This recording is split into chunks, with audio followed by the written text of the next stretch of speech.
Sebelumnya, di Jujutsu Kaisen.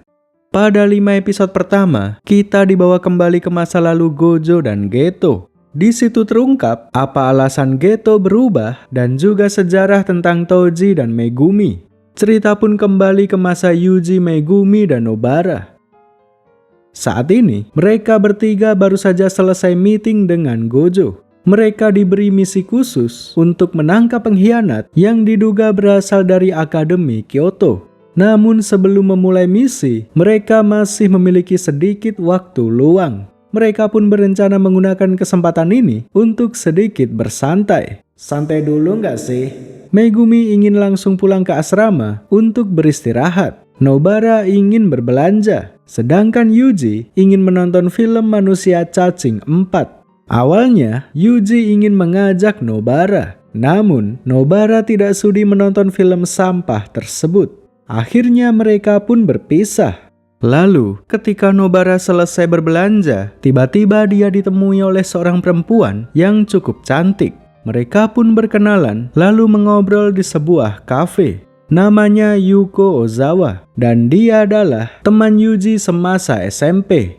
Yuko dulunya adalah seorang gadis obesitas. Setelah lulus, dia berubah menjadi kurus karena lingkungan yang membuatnya stres. Pada intinya, Yuko ingin meminta tolong Nobara untuk mendekatkannya dengan Yuji. Sejak SMP, Yuko sudah menyukai Yuji, namun dia tidak pernah berani mengatakannya. Dengan perubahannya yang sekarang, Yuko sudah percaya diri untuk menemui Yuji. Nobara pun menelpon Megumi dan memintanya datang ke kafe. Megumi diminta untuk menceritakan keseharian Yuji karena dia dianggap lebih akrab. Dari cerita Megumi, terungkaplah bahwa Yuji tidak punya pacar dan menyukai cewek tinggi. Nobara pun menelpon Yuji dan memintanya datang. Begitu tiba di lokasi, Yuji langsung mengenali Yuko meski dia sudah banyak berubah.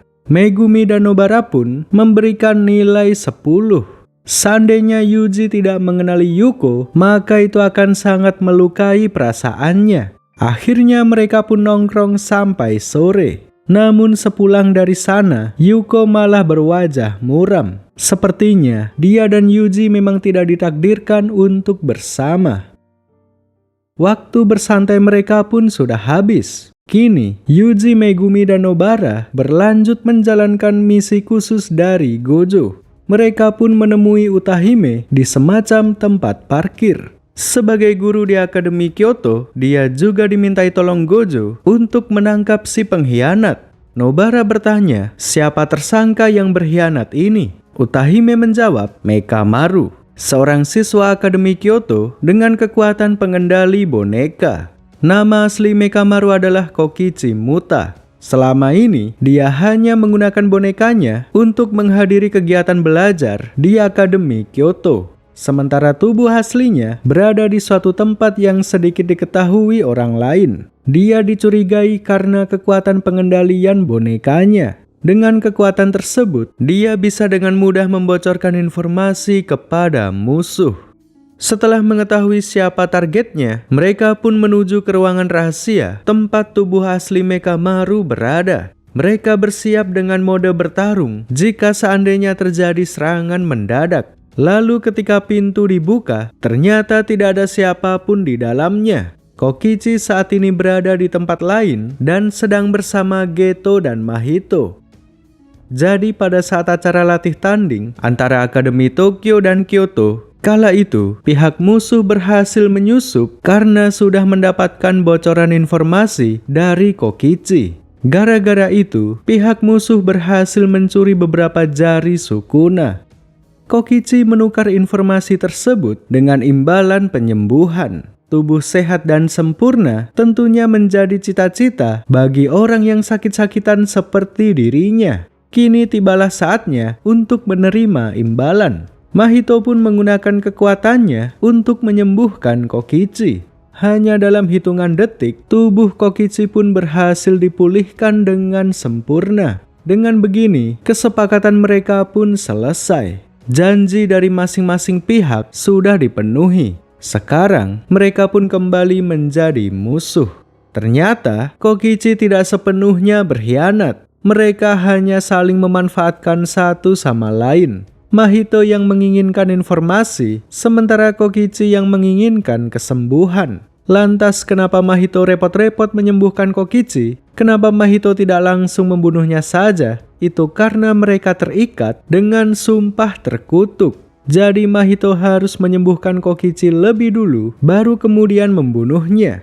Pertarungan pun tidak terhindarkan. Sebagai pembuka, Kokichi menyerang dengan mengerahkan beberapa boneka robotnya. Di saat Mahito sibuk menghadapi robot-robot itu, Kokichi tiba-tiba muncul dari bawah dengan robot raksasanya. Ultimate Mekamaru Prototype Zero, sebuah robot raksasa yang dikendalikan langsung dari dalam. Kokichi pun menyerang dengan meriam laser dari tangannya. Namun, serangan itu hanya sedikit melukai Mahito. Kokichi mengerti bahwa Mahito memiliki imunitas terhadap berbagai macam jenis serangan. Oleh sebab itulah, dia menyiapkan peluru khusus yang berisi teknik kutukan. Ketika ditembakkan, peluru itu mampu melenyapkan tangan kiri Mahito. Meski belum cukup mengalahkannya, namun setidaknya serangan itu mampu membuat Mahito kelabakan. Kokichi pun kembali menggunakan peluru khusus dan berniat menghabisi Mahito. Namun, kali ini Mahito menggunakan teknik Ryoiki Tenkai. Kokichi pun dibawa masuk ke domain Mahito yang membuatnya benar-benar tidak berdaya. Meski terluka parah, namun Kokichi masih hidup.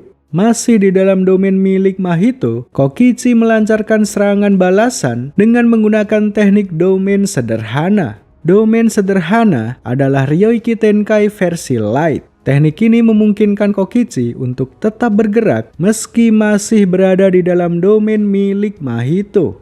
Dia pun berhasil mendaratkan serangan telak yang membuat tubuh Mahito tercerai-berai. Setelah menghajar Mahito, Kokichi pun berniat untuk sekalian menghajar Geto. Dengan sisa energi yang dimilikinya, dia merasa yakin bahwa dia mampu mengalahkan Geto.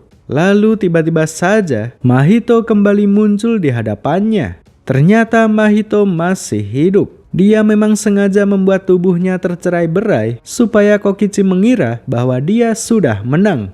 Kemudian setelah itu, Mahito sekali lagi mendaratkan serangan telak yang benar-benar menewaskan Kokichi. Pada akhirnya, pertarungan ini pun selesai dengan kematian Kokichi. 10 hari telah berlalu semenjak pertarungan Mahito melawan Kokichi. Tanggal 31 Oktober, di daerah Shibuya, Geto memasang tudung penghalang yang menutup seluruh area tersebut. Kebetulan, hari ini tepat dengan perayaan Halloween, jadi ada banyak sekali orang yang memadati area tersebut. Ribuan orang diserap lalu diubah menjadi kutukan. Sebagian diantaranya lagi dibiarkan terkurung begitu saja. Tentunya, para ahli Jujutsu segera berangkat ke tempat ini. Mengevakuasi warga sipil tentu menjadi prioritas utama. Namun sayangnya, mereka tidak bisa melakukan itu karena penghalang tersebut dirancang khusus untuk mengurung orang-orang awam saja. Para ahli Jujutsu bisa dengan bebas keluar masuk, akan tetapi mereka tidak bisa membawa warga sipil keluar. Semua ini memang dirancang khusus untuk memancing Gojo. Ribuan warga sipil dijadikan sandera hanya untuk membawanya ke tempat ini. Lalu pada jam 8:30, Gojo akhirnya tiba di tempat ini. Pihak musuh benar-benar menjalankan rencana yang sudah lama mereka susun. Mereka masih memegang prinsip bahwa hanya ada dua cara untuk memenangkan peperangan. Pertama, mengalahkan Gojo. Yang kedua, mengajak Sukuna menjadi rekan. Dan sekaranglah saatnya mereka menjalankan rencana itu. Gojo pun memasuki area pertempuran sesuai dengan apa yang diinginkan musuh. Dia sendiri tahu bahwa ini adalah jebakan. Tapi karena dia kuat serta tidak adanya pilihan lain, maka dia pun nekat mendatangi musuh. Sementara itu, Yuji saat ini sedang bersama Meme beserta adiknya yang bernama Wiwi. Mereka sudah mendengar kabar bahwa tengah terjadi insiden di Shibuya. Ketika mereka hendak ke tempat kejadian perkara, tiba-tiba mereka ditugaskan menuju ke stasiun Meiji Jingumae. Di sana terdapat penghalang baru yang dipasang oleh musuh. Berangkatlah mereka dengan cara berlari. Sesampainya di stasiun Meiji, mereka pun mendapat penjelasan tentang bagaimana situasinya. Di tempat ini terdapat beberapa manusia yang sudah dirubah menjadi kutukan dan ada satu roh kutukan murni yang cukup kuat. Mei pun meminta Yuji untuk menghadapi roh kutukan yang murni. Karena dia tahu bahwa Yuji tidak akan sanggup jika harus membasmi orang-orang yang sudah dirubah menjadi kutukan. Ini adalah karena sifat Yuji yang sangat baik. Dalam pertarungan melawan Junpei, kala itu dia tidak tega membunuhnya karena dia masih menganggap Junpei sebagai manusia. Karena tahu sifat Yuji yang begitu baik, Mei menugaskannya untuk menghadapi roh kutukan murni. Berangkatlah dia menuju ke tempat kutukan tersebut. Kutukan itu berbentuk belalang yang terlahir dari kebencian manusia. Belalang adalah hama yang selalu mengganggu produktivitas manusia. Mereka selalu merusak ladang hingga menyebabkan gagal panen. Oleh sebab itulah, semua orang membencinya hingga terciptalah sosok roh belalang terkutuk. Si belalang nampak sedang melahap manusia utuh. Melihat hal tersebut, tentunya Yuji menjadi sangat geram. Dia pun tanpa ragu menyerang dan cukup bisa menghempaskan si belalang. Tentunya ini belum cukup untuk mengalahkannya. Si belalang kembali bangkit dan mulai menyerang balik. Mereka pun beradu tinju seolah seperti Dio dan Jotaro. Meski memiliki 4 tangan, si belalang tetap tidak mampu menghadapi Yuji. Yuji benar-benar mengunggulinya dalam adu tinju. Level si belalang benar-benar jauh di bawah Yuji. Pada akhirnya dia pun tewas di tangan Yuji. Setelah itu, Yuji segera berkumpul kembali bersama Mei, si tante-tante Jujutsu. Mereka bertiga kemudian menuju ke lantai 5, tempat di mana orang-orang terkurung. Namun sesampainya di sana, mereka hanya menemukan satu orang. Orang itu dalam kondisi syok berat karena melihat ribuan orang yang berubah menjadi kutukan. Kutukan-kutukan itu masuk ke dalam kereta dan sedang menuju ke stasiun Shibuya. Sementara di Shibuya, Gojo saat ini dihadang oleh 3 kutukan, Hanami, Jogo, dan Choso. Mereka bertiga tahu seberapa besar kekuatan Gojo. Oleh sebab itulah, mereka menggunakan warga sipil untuk membatasi ruang gerak Gojo. Dengan banyaknya warga sipil di medan pertempuran, pihak musuh berharap agar konsentrasi Gojo menurun. Karena bertarung sambil melindungi orang lain akan sulit dilakukan. Setelah mengepung Gojo dengan warga sipil, mereka bertiga pun menyerang secara bersamaan. Namun, tidak ada satupun serangan mereka yang berhasil. Gojo dengan santainya berdiri dan menahan serangan mereka. Gojo kemudian membuka penutup matanya dan mulai serius. Dia pun menyerang Hanami hingga membuatnya hancur tidak bersisa. Jogo pun mulai gelisah usai melihat rekannya yang dengan mudah dibunuh. Dia pun berlari ke tengah-tengah kerumunan untuk melindungi diri dari kejaran Gojo. Tak lama setelah itu, kereta dari stasiun Meiji akhirnya tiba di stasiun ini. Inilah yang sudah ditunggu-tunggu oleh Jogo dan kawan-kawan. Kereta itu berisi kutukan yang berjumlah ribuan. Situasi pun menjadi sangat kacau. Warga sipil yang memadati area ini satu persatu dibunuh oleh monster-monster tersebut. Hal ini pun membuat Gojo menjadi gelisah. Apalagi dia juga diserang oleh Mahito yang baru saja tiba di tempat ini. Gojo benar-benar ditekan oleh pihak musuh.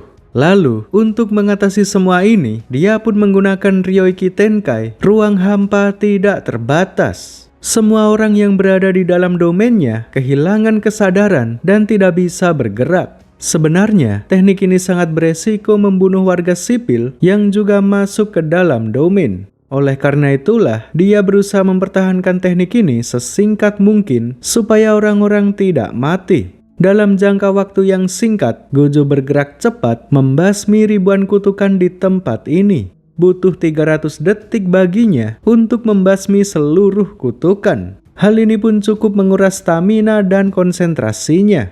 Karena perhatiannya yang teralihkan, dia tidak menyadari kehadiran Geto yang berada di belakangnya.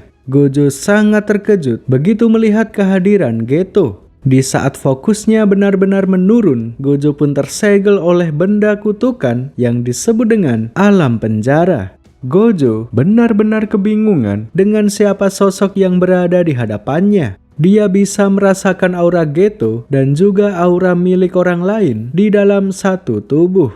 Terungkaplah bahwa memang ada orang lain yang mengendalikan tubuh Geto. Si orang misterius ini bernama Kenjaku. Dia mampu bergonta-ganti tubuh dengan cara menanamkan otaknya. Tubuh Geto mulai diambil alih setelah pertarungan melawan Yuta Okotsu. Gojo sempat berkata, "Sampai kapan kau mau diperalat orang lain, Suguru?" Lalu tiba-tiba saja tangan Geto bergerak mencekik dirinya sendiri. Seolah-olah jiwa Geto berusaha memberontak karena merespon perkataan Gojo. Namun, itu semua tidak bertahan lama. Kenjaku bisa dengan cepat menguasai tubuh itu kembali. Setelah cukup berbasa-basi, Kenjaku pun menyegel Gojo ke dalam alam penjara. Sementara itu, di tempat Yuji, tiba-tiba saja robot kecil milik Mekamaru datang dan berusaha membantu. Jadi sebelum kematiannya, dia sudah menyisihkan sedikit energinya untuk mengaktifkan robot ini. Mekamaru pun memberitahu Yuji bahwa Gojo sudah disegel. Kemudian dia meminta Yuji untuk segera pergi ke stasiun Shibuya untuk menyelamatkan Gojo. Berangkatlah Yuji bersama robot Mekamaru yang dipasang di telinga seolah seperti headset. Sementara Meme diminta tinggal di tempat untuk menghadapi musuh yang berada di daerah sekitar. Keberuntungan masih memihak kepada tim Jujutsu. Gojo memang sudah disegel. Akan tetapi, alam penjara membutuhkan waktu yang cukup lama untuk memprosesnya. Kenapa bisa begitu? Karena Gojo terlalu kuat. Itu saja alasannya. Hal ini pun membuat Kenjaku tidak bisa pergi. Dia dan kawan-kawannya harus tinggal di tempat sampai proses penyegelan Gojo selesai. Artinya, tim Jujutsu memiliki waktu yang cukup untuk menyelamatkan Gojo. Yuji pun berlari sekencang mungkin menuju ke daerah Shibuya. Sesampainya di sana, dia menaiki gedung tinggi lalu berteriak memanggil Nanami. Dia juga meneriakkan bahwa Gojo sudah berhasil disegel. Mendengar teriakan Yuji, Nanami bersama Megumi dan Ino segera datang menemuinya. Setelah mengetahui bagaimana situasinya, mereka pun segera membagi tugas. Untuk bisa pergi ke tempat Gojo, mereka harus menghancurkan beberapa tudung penutup terlebih dahulu. Untuk melakukan itu, mereka harus mengalahkan orang yang telah menurunkan penghalang tersebut. Jadi, mereka akan berpencar. Nanami akan keluar untuk mengatasi penjaga tudung yang berada di luar, sementara Ino, Yuji, dan Megumi akan bekerja sama untuk mengalahkan penjaga tudung lainnya. Tim Yuji menyadari bahwa terdapat 3 orang penjaga yang mengawasi dari atap gedung. Tim Yuji pun berhasil menyergap tanpa disadari. Yuji mengikat salah satu orang dengan kawat lalu menjatuhkannya dari atas gedung. Kemudian Yuji segera turun ke bawah dan bergabung dengan Megumi. Mereka berdua akan bekerja sama untuk menghadapi musuh yang baru saja terjatuh. Sementara Ino akan menghadapi 2 orang lainnya yang masih berada di atap gedung. 2 musuh yang sedang mereka hadapi ini dulunya adalah seorang pembunuh bayaran. Mereka dulu benar-benar bebas membunuh siapapun tanpa ada yang menghalangi. Kala itu, organisasi Jujutsu disibukkan dengan roh terkutuk yang semakin bertambah setiap tahunnya. Akibatnya, para kriminal pun luput dari pengawasan. Lalu, semuanya berubah semenjak Gojo terlahir. Kelahirannya benar-benar mengubah keseimbangan dunia. Para kriminal pun ketakutan dan menjadi tidak bebas seperti dulu. Kini, mereka ingin menuntut balas atas hilangnya kebebasan mereka. Awasaka, si botak psikopat, memiliki teknik jujutsu pembalik. Serangan kuat yang diterimanya akan menjadi lemah. Sedangkan serangan yang lemah akan menjadi kuat. Teknik ini membuat serangan Yuji dan Megumi menjadi tidak berpengaruh. Mau dipukul ataupun ditebas, semuanya tidak memberikan dampak apa-apa. Megumi pun mengeluarkan beberapa kelinci dan bermaksud mengurung Awasaka. Lalu, ketika Awasaka tertabrak kelinci yang lemah, tubuhnya bereaksi seolah terhantam sesuatu yang berat. Dari situ Megumi mulai menyadari bagaimana teknik Awasaka bekerja. Dia pun memberitahu Yuji, lalu kemudian melancarkan serangan gabungan. Mereka menyerang dengan serangan yang lemah sehingga menimbulkan dampak yang besar bagi Awasaka. Pada akhirnya, Awasaka pun berhasil dikalahkan. Sementara di atap gedung, pertarungan Ino juga sudah dimulai. Dia memakai topengnya dan mulai menyerang lebih dulu. Ino harus menghadapi dua orang sekaligus. Ogami, si nenek-nenek Jujutsu, hanya duduk sambil membaca mantra kutukan. Sembari menunggu mantra selesai, cucunya akan berusaha melindunginya dari serangan Ino. Selang waktu beberapa menit, akhirnya mantra Ogami selesai. Ternyata dia menguasai teknik pemanggilan arwah dari orang yang sudah meninggal. Arwah itu kemudian dimasukkan ke dalam tubuh cucunya hingga merubah seluruh penampilannya. Dan arwah orang yang dipanggil Ogami adalah Toji Fushiguro. Ino pun dihajar dan benar-benar tidak mampu melawan. Kemudian ketika Ino sudah tidak sadarkan diri, dia pun dilempar dari atas gedung. Lalu, setelah pertarungan ini selesai, tiba-tiba saja terjadi sesuatu yang tidak terduga. Arwah Toji yang berada di dalam tubuh cucu Ogami tiba-tiba memberontak dan berhasil memulihkan kesadarannya. Setelah sepenuhnya tersadar, Toji pun langsung menghabisi nyawa Ogami tanpa ragu. Di saat yang bersamaan, Yuji dan Megumi melihat Ino yang terjatuh dari atas gedung. Untungnya, mereka sempat menangkap tubuh Ino. Jadi setidaknya masih ada harapan untuk menyelamatkan nyawanya. Ino pun diserahkan kepada Megumi, sementara Yuji diminta bergegas menuju ke tempat Gojo. Sementara itu, Nanami yang berada di luar tudung merasa sangat marah ketika melihat Ichiji yang terluka parah. Ichiji adalah seorang asisten pengawas yang bertugas di luar tudung penghalang. Dia telah diserang oleh pengguna kutukan yang bernama Haruto Shigemo. Haruto memang hanya ditugaskan untuk membunuh para asisten pengawas. Tujuannya adalah untuk memutus rantai informasi dalam organisasi Jujutsu. Nanami pun segera membawa tubuh Ichiji ke tempat yang aman. Setelah itu dia akan memburu Haruto untuk membalaskan dendam Ichiji. Sementara Haruto sendiri saat ini sedang berhadapan dengan Nobara. Prioritasnya adalah membunuh Nita, seorang asisten pengawas yang saat ini sedang bersama Nobara. Tentunya, Nobara tidak akan membiarkannya begitu saja. Dia pun bertarung melawan Haruto, namun sayangnya dia kalah. Lalu di saat-saat yang genting, Nanami akhirnya tiba di tempat mereka. Dia pun berjalan dengan gagah seperti Dio, lalu segera menghajar Haruto. Haruto benar-benar tidak berdaya dalam menghadapi Nanami. Perbedaan level mereka terpaut cukup jauh. Lalu, Nanami pun menyelesaikan pertarungan ini dengan satu pukulan di wajah. Sementara di tempat Meme, si tante Jujutsu ini berhasil mengalahkan musuh dengan sangat mudah. Tidak hanya hot, tapi ternyata dia juga sangat kuat. Lalu tak lama setelah itu, tiba-tiba Kenjaku sendiri yang datang menemuinya. Kemudian, dia mengeluarkan roh kutukan penyakit cacar untuk membunuh Meme. Kutukan ini tergolong tingkat tinggi karena dia bisa menggunakan Ryoiki Tenkai. Meme pun dibawa masuk ke dalam domain si cacar. Di dalam sana, Meme dimasukkan ke dalam peti mati lalu dihantam batu dari atas. Untungnya, dia bisa dengan cepat keluar dari peti tersebut. Jika dia tidak bisa keluar dalam 3 detik, maka dia akan mati terjangkit cacar. Inilah serangan mutlak dari domain kutukan cacar. Dia mengurung lawan ke dalam peti mati, lalu kemudian menguburnya, lalu dalam 3 detik, musuh yang terkurung akan terjangkit cacar sampai mati.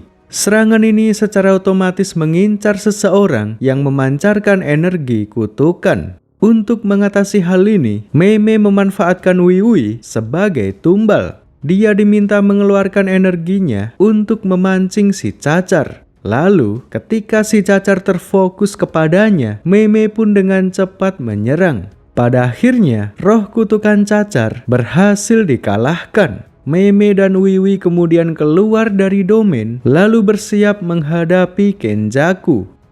Sementara itu, Yuji akhirnya tiba di daerah Shibuya. Di sana, dia melihat ratusan warga sipil yang dibantai oleh kutukan. Tentunya, Yuji sangat ingin menyelamatkan orang-orang itu. Namun, dia tidak memiliki banyak waktu karena dia harus menuju ke tempat Gojo.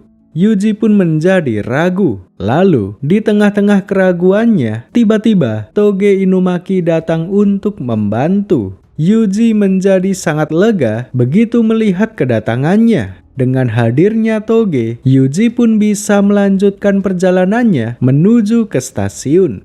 Begitu memasuki gerbang stasiun, Yuji langsung diserang oleh Choso.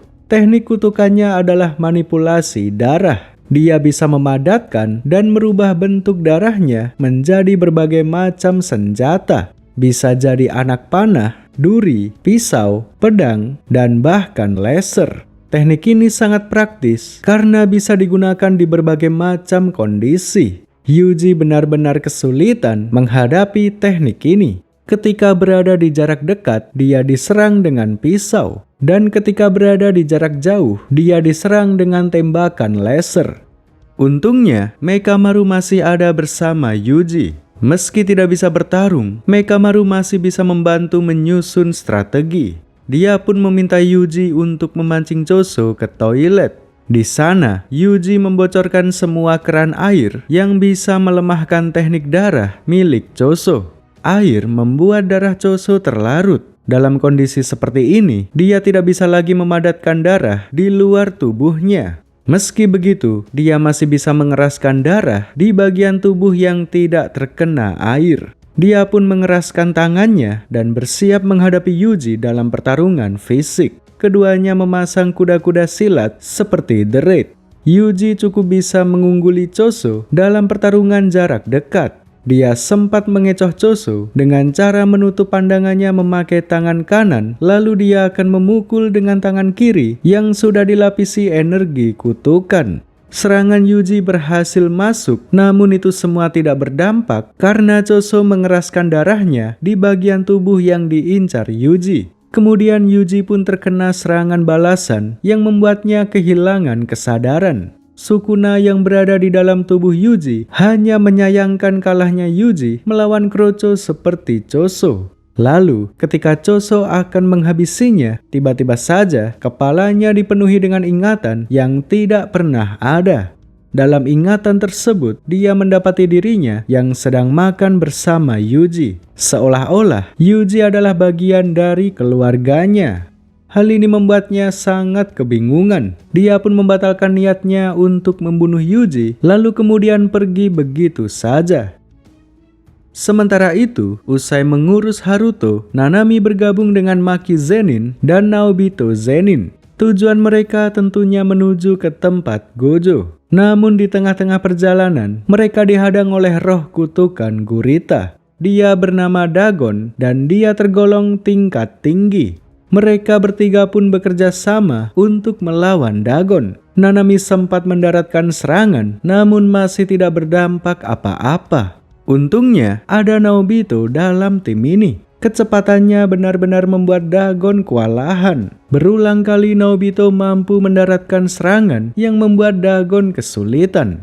Semua ini adalah berkat teknik Jujutsu proyeksi. Dia dapat membagi 1 detik menjadi 24 frame, seperti halnya gerakan animasi. Dia menciptakan alur gerakan, lalu kemudian bergerak sesuai dengan apa yang sudah diproyeksikan. Totalnya ada 24 gerakan dalam 1 detik. Kekuatan ini juga bisa mempengaruhi lawan. Ketika Naobito menyentuh Dagon, maka Dagon juga harus bergerak sesuai dengan alur gerakan. Jika dia tidak bisa mengikuti alur tersebut, maka dia akan mematung selama 1 detik seolah terjebak di dalam bingkai animasi. Dagon pun dihajar habis-habisan oleh Naobito. Lalu, untuk bisa lepas dari situasi ini, Dagon pun akhirnya menggunakan Ryoiki Tenkai. Dalam sekejap, Naobito, Nanami, dan Maki dibawa masuk ke dalam domain milik Dagon. Domainnya berupa pantai yang sangat indah. Di dalam sini, Dagon bisa dengan bebas melancarkan serangan mutlak yang berupa kawanan monster lautan yang tidak terlihat. Nanami, Naobito, dan Maki, tiga-tiganya benar-benar tidak berdaya. Lalu tiba-tiba saja, Megumi dengan sengaja memasuki domain milik Dagon. Di dalam sini, Megumi juga mengaktifkan domain miliknya dan mampu menghilangkan efek serangan mutlak milik Dagon. Jika Dagon ingin kembali menguasai keadaan, maka dia harus menghabisi Megumi lebih dulu. Mengetahui hal ini, Nanami pun bergerak cepat untuk melindungi Megumi. Kemudian, Megumi memberitahu bahwa dia memiliki cara untuk keluar dari tempat ini. Dia sudah menemukan celah yang berada tepat di bawah kakinya. Nanami pun segera meminta Naobito dan Maki untuk mendekat. Lalu, ketika celah sudah terbuka, tiba-tiba Toji Fushiguro masuk ke tempat ini. Toji kemudian merebut senjata milik Maki, lalu segera menghajar Dagon. Secara mengejutkan, Dagon benar-benar tidak mampu menghadapi Toji. Berbagai macam cara dilakukannya untuk menghadapi Toji. Mulai dari mengerahkan monster piranha hingga kecoa laut raksasa. Namun, semua itu bisa dengan mudah dihancurkan oleh Toji. Dagon benar-benar tidak berdaya dan akhirnya tewas tercabik-cabik. Kematiannya ditandai dengan menghilangnya domain miliknya. Setelah itu, situasi pun menjadi sangat canggung. Nanami dan kawan-kawan masih tidak tahu apakah Toji berada di pihak kawan atau lawan. Lalu tanpa berkata-kata, Toji secepat kilat membawa Megumi keluar dari tempat itu. Di saat yang bersamaan, Jogo juga datang ke tempat Nanami dan kawan-kawan. Ternyata, roh kutukan juga memiliki rasa empati seperti manusia. Dia nampak bersedih karena sudah ditinggal mati oleh Dagon. Lalu tanpa pikir panjang, Jogo langsung membakar Nanami, Maki, dan juga Naobito. Setelah tiga-tiganya terbakar, tiba-tiba Jogo mendeteksi hawa keberadaan Sukuna. Dia pun segera bergegas menuju ke tempat Yuji untuk memeriksa apa yang sebenarnya terjadi. Sesampainya di sana, dia melihat Nanako dan Mimiko yang sedang mencekoki Yuji dengan jari Sukuna. Nanako dan Mimiko adalah dua bocah yang sudah diselamatkan oleh Geto. Semenjak saat itu, mereka selalu setia menemani Geto kemanapun dia pergi. Namun, sekarang situasinya sudah berbeda. Tubuh Geto sudah dikuasai oleh Kenjaku sehingga membuat mereka marah. Mereka mencoba membangkitkan Sukuna lalu meminta tolong untuk menghabisi Kenjaku. Mengetahui hal ini, Jogo pun segera menyingkirkan Nanako dan Mimiko. Lalu, karena Yuji sudah dicekoki satu jari, maka sekalian saja Jogo memberikan 10 jari lagi untuk membangkitkan Sukuna. Sukuna pun akhirnya terbangkit. Baik Jogo, Nanako, dan Mimiko, tiga-tiganya gemetaran karena sangat ketakutan. Sukuna pun meminta mereka untuk bersujud. Lalu, dia bertanya kepada Nanako dan Mimiko tentang apa yang mereka inginkan. Dengan tubuh yang gemetaran, mereka pun meminta tolong Sukuna untuk membunuh Kenjaku. Kemudian setelah itu, Sukuna malah membunuh mereka berdua. Mereka dianggap terlalu lancang karena sudah memberi perintah. Imbalan satu jari dianggap tidak cukup untuk mengakomodasi permintaan mereka. Selanjutnya, Sukuna bertanya kepada Jogo tentang apa yang diinginkannya. Jogo menjawab tidak ada. Dia kemudian menjelaskan bahwa pihaknya hanya ingin membangkitkan Sukuna. Jika memungkinkan, Jogo ingin Sukuna membuat kontrak dengan Yuji agar dia bisa menguasai tubuh itu sepenuhnya. Secara mengejutkan, Sukuna menjawab tidak perlu. Ternyata dia sudah memiliki rencana tersendiri. Kemudian, sebagai ucapan terima kasih atas 10 jari yang diberikan Jogo, Sukuna menantangnya bertarung dengan satu taruhan. Jika Jogo berhasil mendaratkan serangan sekali saja, maka Sukuna akan menuruti perintahnya. Lalu, Jujutsu Kaisen Season 2 bersambung di video selanjutnya.